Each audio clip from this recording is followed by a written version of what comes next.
नमस्कार दोस्तों। मोडाल्स का यूज पढ़ रहे हैं हम लोग। मोडाल्स में कुड पढ़ रहे थे पिछले वीडियो में। कुड के 3 यूजेस को हम लोगों ने देखा। पहला क्या था कि कुड को हम कैन का पास्ट फॉर्मेट में पढ़ते हैं, जहाँ पे दिखाया जाता है कुड का यूज करके कि एक वक्त था जब ये काम हो सकता था या और बेहतर या बदतर हो सकता था। जैसे एग्जाम्पल में लिखा हुआ था you could do that work very easily. You could do that work very easily. तुम आसानी से उस काम को कर सकते थे। मतलब आपकी कैपेसिटी, आपके क्षमता पे विश्वास करते हुए, उसको देखते हुए कोई व्यक्ति आपको बोलता है कि आप उस काम को आसानी से कर सकते थे, पता नहीं क्यों आपको इतनी परेशानी हुई। तब आपको कहेगा you could do that work very easily. यहाँ पे कैन का पास्ट फॉर्मेट के रूप में कुड का यूज हुआ है, क्योंकि क्षमता से जुड़ी हुई बात बताई जा रही है, कैपेसिटी से जुड़ी हुई बात बताई जा रही है कि आप इतने कैपेबल हैं, आपके अंदर इतना क्षमता है, ताकत है, आपकी औकात इतनी है, आपके अंदर काबिलियत इतनी है कि आप उस काम को उस वक्त, किसी पास टाइम की बात हो रही है, उस वक्त आप आसानी से चाहे तो कर सकते थे, लेकिन पता नहीं क्यों आपको इतनी प्रॉब्लम हुई।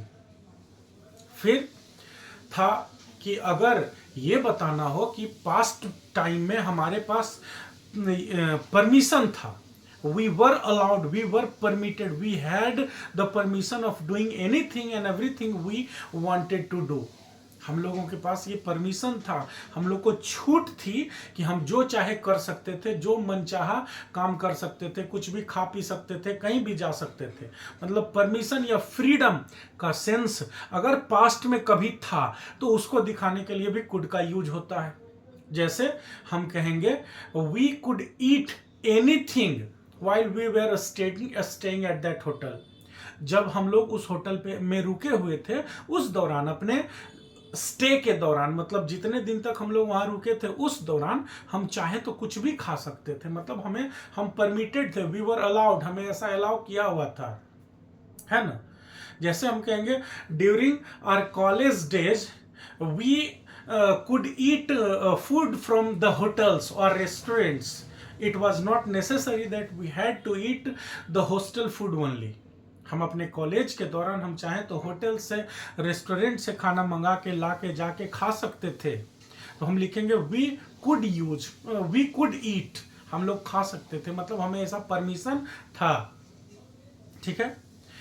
उसके बाद का बात था, पॉइंट अगला था कि कुड का यूज जो है विल और शैल से भी कम संभावना हो किसी काम के होने या करने की, तब हम कुड का यूज करते हैं। जैसे I could meet you today, मतलब मैं आज तुमसे मिल सकता हूं। इसका क्या मतलब हुआ? इसका मतलब हुआ कि शायद मिल भी सकूं, ना भी मिल सकूं। जब आप कहते हैं I will meet you today या I shall meet you today, इसका मतलब होता है मैं तुमसे आज मिलूंगा। मतलब फ्यूचर का जो एक घटना मेरे दिमाग में है कि ऐसा होगा, वो मैं आपको बता रहा हूँ। और I could meet you today का मतलब हुआ ये संभावना है कि शायद आज तुमसे मिल लें, शायद ना भी मिल सके। ठीक है। फिर आगे देखते हैं कुड का और क्या यूज है। कहता है किसी से भी विनती करते हुए, विनम्र लहजा दिखाते हुए, विनम्र भाषा को प्रदर्शित करते हुए, दिखाते हुए, विनम्र स्वभाव को दिखाते हुए कोई बात बोलना चाहते हैं तो आप कुड का यूज कर सकते हैं। जैसे could you lend me some money please. LEND, lend का मतलब होता है उधार देना, मतलब इस तरीके से देना जिसमें वापस भी होता है। तो could you lend me some money please, क्या आप मुझे कुछ रुपए उधार दे सकते हैं। यहाँ पे ये रिक्वेस्ट का मोड है, ये प्लीज यहाँ पे लगा हुआ है, और नहीं भी प्लीज लगा हुआ रहता तो भी, ये नहीं भी रहता तो भी could you lend me some money ये दिखाता है कि मैं आपसे विनती पूर्वक कह रहा हूं कि क्या ऐसा संभावना है कि आप मुझे कुछ रुपए दे पाएं, क्या आप मुझे कुछ रुपए देंगे या दे सकते हैं। इसको दिखाने के लिए हम कुड का यूज यहाँ पे किए हैं। दूसरा क्या है, could I use your phone, क्या मैं आपका फोन यूज कर सकता हूं। आप कहीं पे ट्रेन में, बस में, सफर में, कहीं भी जर्नी में जा रहे हैं, आपका बैटरी डिस्चार्ज हो गया है ना, पूरा ड्रेन हो गया, खत्म हो गया, तो आप अपने को पैसेंजर से, जो आपके बगल में बैठा हुआ है, साथ में जा रहा है, उसको आप कहिएगा could I use your phone, मतलब क्या मैं आपका फोन यूज कर सकता हूं। ये विनती हुई, एक रिक्वेस्ट हुई, तो ये भी दिखाने के लिए हम कुड का यूज करते हैं, ठीक है ना। फिर कहता है कि किसी काम के, किसी व्यक्ति के, वस्तु के होने की सिर्फ संभावना जताई जा रही हो तो भी हम कुड का यूज करेंगे। जैसे दरवाजे पे नॉक हुई है ना, कोई आया, दरवाजा खटखटाया, आप कहिएगा अरे अभी दरवाजा खटखटा रहे, कौन होगा, शायद मुकेश होगा, लग तो रहा है क्योंकि अभी कौन आएगा अभी, तो आप कह सकते हैं it could be Mukesh. Mukesh के होने की संभावना हो सकते हैं, हो सकता है कि कोई दूसरा भी हो। आप कहिएगा कि अभी कॉल आ रहा है, किसका कॉल होगा, अभी तो रात में इस टाइम में मुझे कोई कॉल करता नहीं, शायद कोई घर से होगा, तो आप कहिएगा it could be someone from my home या माय हाउस या माय विलेज, ठीक है। तो जब किसी भी बात, व्यक्ति, जगह, स्थान, काम के होने की संभावना मात्र दिखाई जाती हो कि हाँ पॉसिबल है कि शायद ऐसा होगा, तब हम कुड का यूज करते हैं। जैसे किसी ने दरवाजा खटखटाया, शायद राम होगा, someone knocked at the door, it could be Ram, क्या है, शायद राम होगा, मतलब अभी अब इतनी रात को या इतनी सुबह सुबह हमारे दरवाजे पे कौन आएगा, कौन मेरा घर आएगा, कौन खटखटाएगा, लगता है राम ही होगा, क्योंकि अक्सर वही आता है इस टाइम पे, कोई आता नहीं है, इसलिए शायद लग रहा है कि राम होगा, राम ने ही दरवाजा खटखटाया होगा, तो हम लिखेंगे इट कुड बी राम। जैसे पता नहीं कौन फोन कर रहा है, शायद पापा होंगे, क्योंकि अभी तो किसी और के फोन करने का टाइम है नहीं, तो हम कहेंगे आई don't know who is calling, it could be my father. पता नहीं कौन कर रहा है, शायद पापा होंगे, है ना। जैसे कोई बुला रहा है आपको, आप कहिएगा कौन बुला रहा है भाई, अभी कौन, शायद मेरा भाई होगा, क्या पता नहीं कौन है। तो ये जो शायद कौन होगा, क्या होगा, कहाँ, नहीं कहिएगा कि पटना, दिल्ली और मुंबई में से आपका सेंटर कहाँ होगा, it could be Patna, Patna हो सकता है, मतलब आपको लग रहा है देयर इज ए पॉसिबिलिटी कि XYZ आपके दोस्त जो हैं उनका एडमिट कार्ड रिलीज हुआ, उनका पटना रहा, तो आपको भी लगा कि हम लोग का भी तो लोकल एड्रेस सेम है, मेलिंग एड्रेस सेम है, तो मेरा भी पटना हो सकता है, तो आप कहिएगा इट कुड बी पटना, मतलब संभावना है कि पटना ही मेरा सेंटर होगा, नहीं भी हो सकता है। लेकिन जब आप बताते हैं कि इस बात की संभावना है, तो वहां पे भी हम कुड का यूज कर सकते हैं, ठीक है। जैसे आई don't know who is calling, it could be my father, यहां भी आप संभावना बताएं कि कौन हो सकते हैं, पापा हो सकते हैं। Someone knocked at the door, it could be Ram, पता नहीं कौन होगा, शायद राम होगा। वैसा ही आप क्या कहेंगे कि पता नहीं दिल्ली, मुंबई, कोलकाता कहां देगा, लेकिन शायद पटना देगा, it could be Patna, clear. फिर तीसरा कहता है कि अगर आपको पास्ट में किसी काम के बारे में कहना हो कि ये काम तो उस समय हो सकता था लेकिन हो नहीं पाया, या कर सकते थे लेकिन कर नहीं पाए, 2 दिन, 10 दिन, 20 दिन, 50 दिन, साल, 2 साल, 4 साल पहले की बात हो, है ना, तो पास्ट के रूप में उसको रिप्रेजेंट कर रहे हैं, पास्ट एक्शन के रूप में, और कह रहे हैं कि वो वक्त में ये काम हो सकता था, या हम लोग उस काम को उस वक्त कर सकते थे, अब हो नहीं पाया या कर नहीं पाए, तो क्या कर सकते हैं। जैसे he booked a hotel, however he could have stayed with us, उसने होटल बुक कर लिया, हालांकि वो हमारे साथ रुक सकता था, है ना। कहीं भी मान लीजिए आप फ्लैट लेके रह रहे हैं, आपका अपना घर है किसी शहर में, अब वहाँ पे एग्जाम हो रहा है, आपके दोस्त यार आपके गांव घर जगह से, है ना, जो आपके साथ पढ़ने वाले कोचिंग ट्यूशन में होंगे, वो भी उस शहर में, उस सिटी में आ रहे हैं एग्जाम देने के लिए। आपने फोन किया, कहाँ हो भाई, हम तो वेट कर रहे थे कि तुम भी आओगे, आज तो एग्जाम है नहीं इस चीज का। वो बोलेगा कि नहीं, होटल में रूम ले लिए। तब फिर आप आपस में बात करोगे या दोस्तों के बीच में बात होगी, तो कोई पूछेगा कि अरे वो आया क्या तुम्हारे पास, तो आप कहिएगा नहीं पता नहीं यार, आ सकता था, हमारे पास तो घर में जगह है ही, लेकिन उसने होटल ले लिया। तो आप क्या कहेंगे, he booked a hotel, however he could have stayed with us, उसने होटल बुक कर लिया, पता नहीं क्यों, लेकिन वो तो हमारे साथ भी रुक सकता था। तो पास्ट में अगर किसी बात के बारे में आपको ऐसा बताना है कि ये काम पास्ट में हो सकता था या किया जा सकता था, ऐसा अगर बताना हो आपको, तो आप कुड हैव का यूज करते हैं, क्लियर है। अब कुड से और कैन से मिला जुला एक शब्द है एबल टू, है ना। जैसे I can do this work और I am able to do this work, दोनों में क्या अंतर है? मैं इस काम को कर सकता हूं और मैं यह काम करने में सक्षम हूं। आई कैन डू दिस वर्क मेरी कैपेसिटी को बताता है, क्षमता को बताता है, औकात को बताता है, मेरिट को बताता है कि नहीं मैं ये काम कर सकता हूं। जहां तक मैं अपनी क्षमता को जानता हूं, मुझे लग रहा है, I M 100% sure of my capacity कि मैं इस काम को कर सकता हूं, तो आप कहिएगा I can do this work.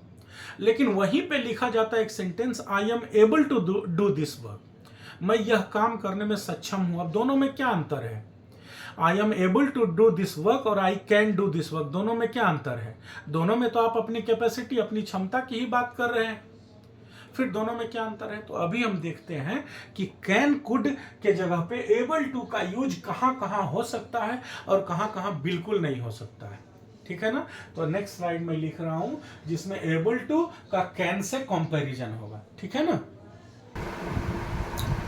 देखिए एबल टू क्या क्या यूज है, एबल टू क्या होता है? एबल टू का यूज हम वहां करते हैं जहां पे हमें अपनी क्षमता दिखानी होती है, कैपेसिटी दिखानी होती है।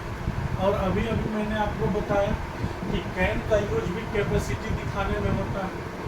हाँ ये सच है, ये सही है, करेक्ट है कि हम कैन के जगह एबल टू और एबल टू के जगह कैन का यूज कर सकते हैं, लेकिन हर जगह ऐसा रिप्लेसमेंट हो जाएगा, हर जगह ये इंटरचेंजेबल होंगे, ये जरूरी नहीं है।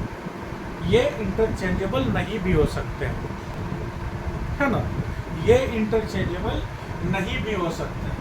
जैसे अब एग्जाम्पल को देखिए, पहला एग्जाम्पल जो लिखा हुआ है are you able to solve this question. इसका मतलब क्या हुआ कि क्या आप ये सवाल हल कर सकते हैं, आप इस क्वेश्चन का आंसर दे सकते हैं। इसका मतलब क्या हुआ कि क्या आप इस सवाल का, क्या आप इस सवाल को हल करने में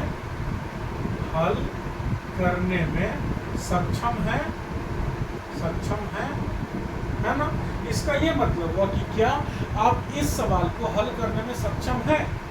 हम चाहें तो इसी सेंटेंस को लिख सकते हैं, can you solve this question, मतलब क्या आप इस क्वेश्चन को सॉल्व कर सकते हैं, क्या यह क्वेश्चन आपसे हो सकता है। मतलब आप क्षमता की बात पूछ रहे हैं, कैपेसिटी की बात। देखिए कैन और मे का बहुत कंफ्यूजन है, अभी हम लोग पढ़ रहे हैं, बहुत सारा डिस्कशन हुआ है, बहुत सारा डिस्कशन अभी होना बाकी है। बोलने वाले का परसेप्शन समझने वाले के दिमाग में आना चाहिए। कोई कैन का यूज किया, कुड का किया, मे का किया, माइट का किया, एबल टू किया, शैल का किया, विल का किया, तो आपको भी ये बात समझ में आनी चाहिए। मतलब भाषा की यह क्लैरिटी, लैंग्वेज का यह क्लैरिटी आपके दिमाग में भी होना चाहिए कि कहीं भी कुड लिखा हुआ रहता है, मे लिखा हुआ रहता है, कैन लिखा हुआ रहता है, विल या शैल लिखा हुआ रहता है, तो वो क्या कहना चाहता है ये आपको भी समझ में आनी चाहिए। तब जो बोलने वाला होगा उसके सही भाव को आप पकड़ पाएंगे, ठीक है। तो वैसे ही अगर ये कहता है are you able to solve this question, क्या आप इस सवाल को हल करने में एबल है, सक्षम है, हम चाहें तो इस बात को कह सकते हैं, can you solve this question, क्या आप इस सवाल को हल कर सकते हैं। तो यहाँ पे एबल टू के जगह कैन का यूज हो जाएगा, इसमें कोई भी प्रकार का दिक्कत नहीं है। इसी तरह से आपको कहना होगा, दोस्त के पास जाइएगा, कहिएगा तालाब इस तरफ से उस तरफ 10 मिनट में पार कर जाओगे तैर के, तो उससे आप पूछ सकते हैं are you able to swim across the pond in 10 minutes, are you able to swim across the pond in 10 minutes, क्या आप इस तालाब को तैर के 10 मिनट में पार करने में सक्षम है। मतलब क्या आपकी ऐसी कैपेसिटी है, आपकी ऐसी एबिलिटी है, क्षमता है कि आप 10 मिनट में इस तालाब को तैर के पार कर जाइएगा, क्या आपके पास ऐसी क्षमता है, ये आप पूछना चाहते हैं। तो आप कह सकते हैं are you able to swim across this pond in 10 minutes, और इसी बात को हम कह सकते हैं can you swim across this pond in 10 minutes, can you swim across this pond in 10 minutes, हम ऐसा भी कह सकते हैं। ठीक है ना। तो अब आपको ध्यान देना होगा कि इन जगहों पे जहां पे क्षमता की बात होगी कि क्या आपकी ऐसी क्षमता है कि आप इस काम को कर सकते हैं, वहां पे कैन और एबल टू दोनों का यूज होगा। जैसे आप कहिएगा कि क्या एक हाथ से 20 किलो और दूसरे हाथ में 20 किलो 40 किलो का वजन उठाने में आप सक्षम हैं, तो आप कह सकते हैं are you able to lift weights of 20 kgs या 10 केजीज इन ईच हैंड, ऐसा कह सकते हैं। और आर यू एबल टू के जगह can you lift weights of 10 kgs in each hand, ये भी कह सकते हैं। जिस बात में आप ये पूछ रहे हो कि क्या किसी भी सब्जेक्ट के बारे में कि उसको XYZ कुछ भी काम करने की उसकी क्षमता है कि नहीं, वो ये करने में सक्षम है कि नहीं, उसकी एबिलिटी इतनी है कि नहीं, अगर ये बात आप पूछ रहे हैं तो आप कैन के जगह एबल टू और एबल टू के जगह कैन का यूज कर सकते हैं। लेकिन कुछ ऐसे केसेस होते हैं जहां पे आप चाह के भी एबल टू के जगह कैन का यूज नहीं कर सकते। जैसे he may be able to come here tomorrow, इसका मतलब क्या हुआ कि वह यहां कल आएगा, मतलब कल आएगा तो ही विल कम भी लिख सकते थे। एबल टू लिखने से हमें क्या समझना चाहिए, हमारी समझ में ये आना चाहिए, जहां एबल टू लिखा हुआ है उसको पढ़ के हमें ये समझना चाहिए कि वह कल ही आने में सक्षम है। अगर आप उसे कहिएगा कि अरे आज आओ ना यार, आज यहाँ पे तो फंक्शन है, पूरा एकदम खाना वगैरह का पूरा जुगाड़ है, व्यवस्था है, आओ ना, तो किसी तरह की परेशानी में है, वो किसी तरह की मजबूरी में है, किसी तरह का बाध्यता में है, फंसा हुआ है, आज वो चाह के भी नहीं आ सकता है। इसलिए यहाँ पे सेंटेंस क्या कहा जाएगा, he may be able to come here tomorrow, मतलब वो शायद यहां आने में, कल यहां आने में सक्षम हो, अभी वो यहां नहीं आ पाएगा क्योंकि उसके घर में खुद ही काम है, उसके घर में खुद ही शादी है, खुद ही भोज है, इसलिए शायद वह कल आ भी जाए, आज तो नहीं आएगा। तो मतलब उसकी जो क्षमता होगी यहां आने की, उसकी जो कैपेसिटी होगी यहां आने की, वो कैपेसिटी कल तैयार हो सकती है, आज उसके पास ऐसी कैपेसिटी नहीं है। लेकिन अगर कहिएगा he can come here tomorrow, इसका मतलब हुआ कि वह आज नहीं आ सकता है, आज अलाउड नहीं है, आज परमिटेड नहीं है, कल यहां चाहे तो आ सकता है, ये एक अर्थ होगा। या आप कहना चाहते हैं कि वह कल यहां पे आ सकता है, उसकी कल आने की क्षमता है, आज क्यों नहीं आ पाएगा या आज आ पाएगा कि नहीं आ पाएगा, ये इस बात को ये नहीं बताता है। लेकिन ये कहता है कि आज ये आने में सक्षम नहीं है, अगर होगा भी तो कल ये आ पाएगा। यहां हम एबल टू के जगह कैन का यूज नहीं कर सकते हैं। जैसे लिखा हुआ है Ram is not able to handle this type of situation, यहां पे कहने का क्या मतलब हुआ कि राम में इस तरह से अभी क्षमता पैदा नहीं हुई है। अगर यहाँ पे कैन लिख दीजिएगा कि Ram can not handle this type of situation, इसका मतलब हो जाएगा कि राम में ऐसी स्थिति को संभालने की क्षमता ही नहीं है। आप उसकी क्षमता पे सवाल उठा रहे हैं कि मैं जानता हूं राम को भाई, उसके अंदर इस तरह का सिचुएशन हैंडल करने का क्षमता है ही नहीं। लेकिन आप जब कहेंगे Ram is not able to handle this type of situation, इसका मतलब हुआ कि राम में क्षमता है लेकिन अभी शायद वो ऐसा करने में सक्षम नहीं है, कुछ मजबूरी है। मान लीजिए आप कहीं के दरोगा हैं, SP हैं, आप में क्षमता है, आपने 10, 20, 50 ऐसे माहौल को संभाला है, लेकिन कोई ऐसा सिचुएशन क्रिएट हो गया जिसमें अचानक से ऐसे परिस्थिति आ गई कि आपको 200 पुलिसमैन की जरूरत है, आपके पास 100 ही है, दिन में काम नहीं होकर रात में हो गया, मतलब ऐसा कुछ क्रिटिकल सिचुएशन पैदा हो गया कि आप सक्षम हैं। ऐसा बहुत सारा सिचुएशन आप संभाले हैं, लेकिन उस वक्त ऐसा सिचुएशन, ऐसा माहौल क्रिएट हो गया कि वो आपके हाथ से बाहर हो गया, आप नहीं संभाल सके। तो हम ये नहीं कहेंगे आई कुड नॉट हैंडल या I can not handle, present में कैन, पास्ट में कुड कहेंगे, हम कहेंगे I am not able to handle या I was not able to handle, मैं उस समय सक्षम नहीं था, परिस्थितियां ऐसी हो गई थी कि हिसाब किताब मेरे हाथ से बाहर चला गया, वरना मेरी क्षमता है ऐसी चीजों को हैंडल करने की। जब ये बात कहेंगे तो हम एबल टू को कैन से रिप्लेस नहीं कर सकते, दोनों अर्थ का अनर्थ हो जाएगा। जब कहिएगा Ram can not handle this type of situation, इसका मतलब होगा कि राम की कैपेसिटी ही नहीं है इस तरह के सिचुएशन को हैंडल करने का।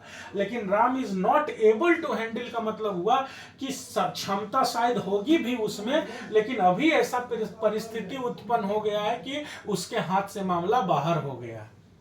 वैसे ही we are able to convince the public, मतलब हमें ऐसी क्षमता है, हम सक्षम हैं। अगर हमें आप भेजिएगा पब्लिक को समझाने के लिए तो हमारे पास वो टूल्स हैं, हमारे पास वो टेक्निक्स हैं कि हम उन्हें समझा लेंगे कि हाँ जी आप कोरोना का डोज लीजिए, आप अपने बच्चों को पोलियो का डोज दीजिए।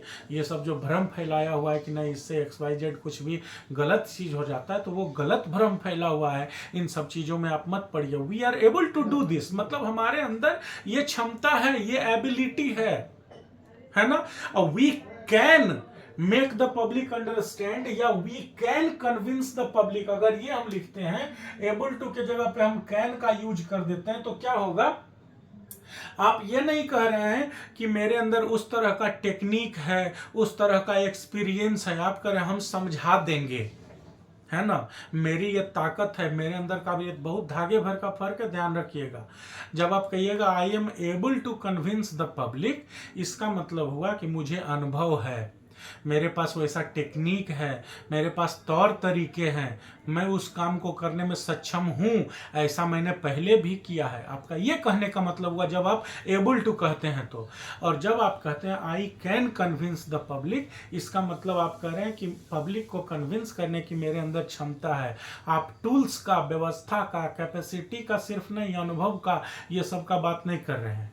ठीक है, तो क्या है नेक्स्ट है he is a good runner but in the last game I was able to beat him. क्या कहता है, he is a good runner, वह अच्छा धावक है, अच्छा दौड़ता है, उसमें कोई दो मत नहीं है, लेकिन लास्ट गेम जो हुआ, लास्ट रेस जो हुआ, उसमें I was able to beat him. ऐसी परिस्थितियां उत्पन्न हुई, ऐसा माहौल उत्पन्न हुआ कि मैंने उसे हरा दिया, मैं उसे हराने में सक्षम हो पाया। क्यों ये कह रहा है he is a good runner, मतलब ऐसे आम तौर पे, ये पूरा सेंटेंस का भाव क्या है, कहता है कि आम तौर पे उससे कोई नहीं जीतता, ही इज अ गुड रनर, वो रेस जीत जाता है।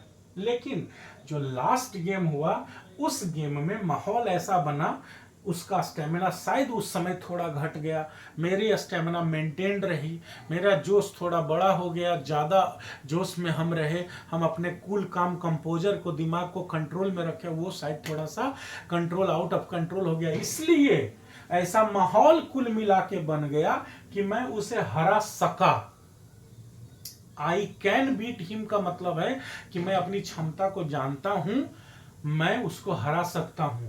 आई was able to beat him का मतलब हुआ कि परिस्थितियां ऐसी हो गई कि मैं उसे हरा पाया। आम तौर पे मैं हराता नहीं हूं या हरा नहीं सकता हूं।